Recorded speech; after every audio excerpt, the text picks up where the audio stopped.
Tao còn đứa mạnh cho Con nó nè.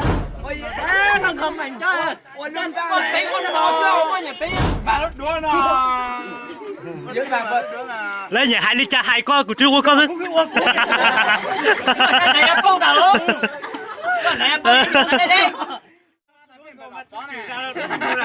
Lưu lại con cái tao lừa nó thế hả? Làm thế hả?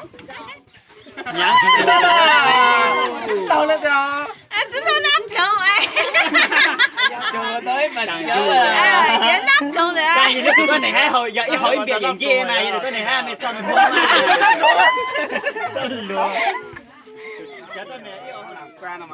Con này có đào to luôn, nó có tí rồi nó có đào.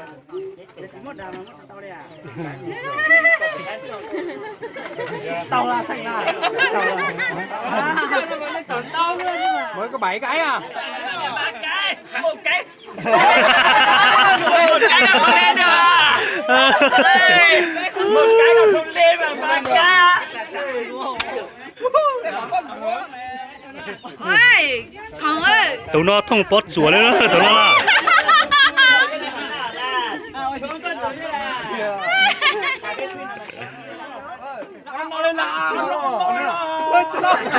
tính ta là nhiều ấy anh chơi thì chuột cái giả cam tính ta là với nó cái là còn thế từ mình như na từ đây đây giả luôn cái lê lúa cái lê lúa rất cổ Nhớ mua sủ hà lên. Giờ treo lên con tung để cho nó.